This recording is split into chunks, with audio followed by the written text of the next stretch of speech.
कृष्णागिरीचा ध्रुवन हत्याकांड. एका प्रेमळ आईचं राक्षसी रूप.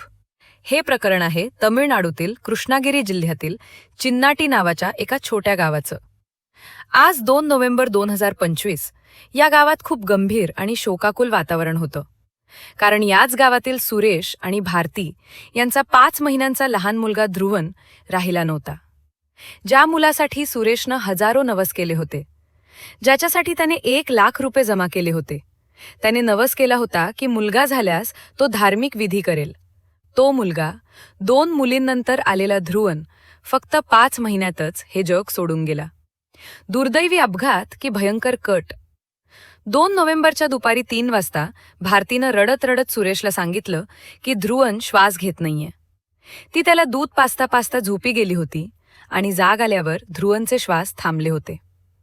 घाबरलेल्या सुरेशनं ताबडतोब मुलाला छातीजवळ धरलं आणि धावत पळत केला मंगलमच्या सरकारी आरोग्य केंद्रात पोहोचला. पण तोपर्यंत खूप उशीर झाला होता. डॉक्टरांनी सगळं ऐकल्यावर सांगितलं की हा एक दुर्मिळ अपघाती मृत्यू, रेअर ॲक्सिडेंटल डेथ आहे.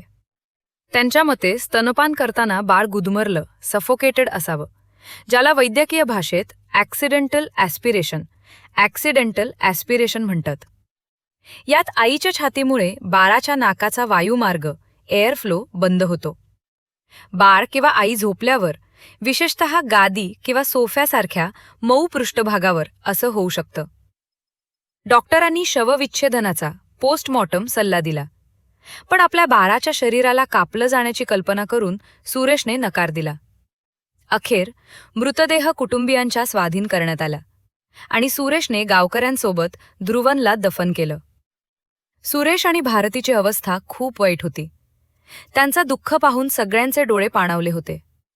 हे असं दुःख होतं जे कोणी आपल्या शत्रूलाही देऊ नये. पण म्हणतात ना, आजकाल माणसाचे अश्रू आणि त्याचा स्वभाव खरा आहे की नाही हे ओळखणं कठीण आहे. आणि हेच या केसमध्ये खरं ठरलं. कबर खोदली गेली आणि सत्य समोर आलं. ध्रुवनच्या मृत्यूनंतर फक्त एका आठवड्यात, म्हणजेच 8 नोव्हेंबर 2025 रोजी पोलीस दल, फॉरेन्सिक टीम आणि वैद्यकीय कर्मचाऱ्यांसोबत त्याच गावात पोहोचले आणि त्यांनी ध्रुवनची कबर खणायला सुरुवात केली. तेव्हा संपूर्ण गाव चक्रावून गेलं. सर्वात जास्त आश्चर्य या गोष्टीचं होतं की त्यावेळी सुरेश स्वतः पोलिसांसोबत तिथे उपस्थित होता. गावात एकच खळबळ माजली. पण सर्वात मोठा धक्का तेव्हा बसला जेव्हा हे उघड झालं की ध्रुवनचा मृत्यू कोणताही अपघात नव्हता, तर ती एक पूर्वनियोजित हत्या, प्री प्लॅन्ड मर्डर होती. हे प्रकरण केवळ भयानक नाही, तर त्यामागचं कारणही खूप लज्जास्पद आहे. आजच्या काळात गुन्हा कोणाचं नातं किंवा सबब बघत नाही, हेच यातून सिद्ध होतं. रहस्यमय फोन आणि भयानक कबुली जबाब. सुरेश आणि भारती यांच्या लग्नाला 6 वर्ष झाली होती आणि त्यांना 5 वर्षांची व 3 वर्षांची अशा 2 मुली होत्या. पण सुरेशला 1 मुलगा हवाच होता. भारतीला मात्र 2 मुली पुरे वाटत होत्या. 4 वर्षांचा सुरेश रोजंदारीवर काम करणारा दिहाडी मजदूर असल्याने 3रं मूल त्यांच्यासाठी आर्थिकदृष्ट्या आव्हान होतं. ही भयंकर गोष्ट. आणि यात सामील लोकांचा खुलासा तेव्हा झाला जेव्हा सुरेश बाळाला दफन करून घरी परतला. दुःखाच्या वातावरणात दुसऱ्या दिवशी सकाळी सुरेश पलंगावर बसला असताना त्याला मोबाईल फोनचा व्हायब्रेशन जाणवला. त्याने पाहिलं तर उशीखाली एक फोन ठेवलेला होता. सुरेशला वाटलं की कोणीतरी नातेवाईक विसरून गेले असतील. तो फोन उघडून बघतो तर वॉलपेपरवर पत्नी भारतीचा फोटो पाहून तो थक्क झाला. त्या फोनला पासवर्ड नव्हता, त्यामुळे तो सहज उघडला. कॉल हिस्ट्री तपासल्यावर दिसलं की सगळे इनकमिंग आउटगोईंग कॉल एकाच नंबरवर झाले आहेत. उत्सुकतेपोटी त्याने व्हॉट्सॲप उघडलं. तिथेही सगळे chats, video call, voice recording, photo आणि व्हिडिओ त्याच व्यक्तीसोबत शेअर केले होते. आश्चर्याची गोष्ट म्हणजे सुरेश त्या व्यक्तीला चांगल्या प्रकारे ओळखत होता. पण जेव्हा त्याने चॅट वाचायला सुरुवात केली आणि त्यातील 2 व्हॉइस रेकॉर्डिंग ऐकल्या, तेव्हा त्याच्या पायाखालची जमीन सरकली. कारण त्याच्या हातात लागला होता त्याच्या 5 महिन्यांच्या मुलाच्या हत्येचा जिवंत पुरावा. 3 वर्षांपूर्वी 26 वर्षांच्या भारतीची मैत्री तिच्या शेजारी राहणाऱ्या 22 वर्षांच्या सुमित्राशी झाली. ही मैत्री इतकी घट्ट झाली की त्या तासनतास गप्पा मारत, रहस्यम शेअर करत. सुरेश कामावर बाहेर असल्यानं सुमित्रा अनेकदा भारतीच्या घरी येत असे. पण हळूहळू या मैत्रीचं रूपांतर रोमॅन्टिक आणि नंतर शारीरिक संबंधात झालं. भारतीसाठी हे एक व्यसन बनलं. तिने सुमित्राच्या नावाचा टॅटू आपल्या छातीवर गोंदवून घेतला. एवढंच नाही, तर तिने पतीपासून लपून एक मोबाईल फोनही घेतला होता, जो फक्त सुमित्राशी बोलण्यासाठी वापरत असे. गावात या दोघींबद्दल कुजबूज सुरू झाली. लोकांना हे दोन महिलांमधील सामान्य मैत्री वाटत नव्हती. ही बातमी सुरेशच्या कानावरही पडली. पत्नीबद्दल अशा गोष्टी ऐकून तो संतापला. जेव्हा त्याने भारतीच्या छातीवर सुमी नावाचा टॅटू पाहिला, तेव्हा त्याचा संशय बळावला. सुरेशने भारतीला विचारलं, तर उलट तीच त्याच्यावर भडकली. तिने सगळ्या गोष्टी नाकारल्या आणि लोकांवर अफवा पसरवण्याचा आरोप केला. यावरून दोघांमध्ये रोज भांडणं होऊ लागली. वाद इतका वाढला की एकदा भारती माहेरी निघून गेली. काही महिन्यांनी ती परत आली, पण यानंतर ती प्रेग्नंट झाली. तिला गर्भपात करायचा होता, पण सुरेशने विरोध केला. गर्भधारणेच्या सुरुवातीच्या महिन्यातही भारती आणि सुमित्रा चोरून भेटत होत्या आणि सोबत इंटिमेट रील्स बनवत होत्या. एकदा सुरेशने त्यांना तसं करताना प्रत्यक्ष पाहिलं. तो आतून पूर्णपणे तुटला. पण रागावण्याऐवजी त्यांनी शांतपणे भारतीला समजावलं. समाज, मानसन्मान, मुली आणि पोटातल्या मुलाची शपथ दिली. सुमित्रालाही ताकीद दिली आणि हे नातं संपवण्यास सांगितलं. त्यावेळी पकडल्या गेल्याने दोघींनीही माफी मागितली आणि पुन्हा असं करणार नाही म्हणून वचन दिलं. तो बाळ प्रेमातला अडथळा ठरला. ध्रुवनच्या जन्मानंतर सुरेशचं घर आनंदाने भरून गेलं. पण या आनंदामागे एक काळोख वाढत होता. बाळ झाल्यानंतर भारतीची दिनचर्या बदलली. रात्रंदिवस बाळाची काळजी, त्याला दूध पाजणं, यामुळे तिचं सुमित्राशी बोलणं कमी झालं.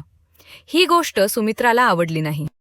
सुमित्रा व्हॉइस नोट आणि टेक्स्ट मेसेजद्वारे भारतीवर आपला राग व्यक्त करू लागली. ती म्हणाली, तू आता माझ्याशी पूर्वीसारखं बोलत नाहीस. तुला आता फक्त तुझा नवरा आणि बाळ दिसतं. आता तुझ्यासाठी मी युजलेस झाले आहे. ती तिला भावनिक ऑडिओ मेसेज पाठवू लागली. तू माझी काळजी घेत नाहीस. आपले सगळे फोटो डिलीट कर आणि मला विसरून जा. आता माझ्याशी कधीच बोलू नकोस. सुमित्रा कॉलेजमधील प्रेमवीरांप्रमाणे भावनिक, ईर्ष्याळू आणि मागणी करणारी बनली होती. भारतीला या सगळ्याचा अपराधीपणा वाटू लागला. बाळ आल्यामुळेच आपल्यात अंतर आलं असं तिला वाटू लागलं. हा अपराधीपणा हळूहळू एका भीतीत बदलला की सुमित्रा तिला सोडून जाईल. या भीतीने दुसऱ्या दिवशी भारतीनं सुमित्राला घरी बोलावलं. सुरेश घरी नव्हता. काही काळानंतर त्या दोघी शारीरिकदृष्ट्या जवळीक साधत असताना ध्रुवन भुकेमुळे रडू लागला. यामुळे सुमित्रा चिडली आणि रागाने भारतीवर ओरडली, हा मुलगा असाच रडत राहिला तर आपण कधीच शांत राहू शकणार नाही. याला मारून टाक, तरच आपण दोघी एकत्र आनंदी राहू शकू. हे नुसते रागाचे शब्द नव्हते, ते एक विष होतं जे भारतीच्या मनात भिनलं.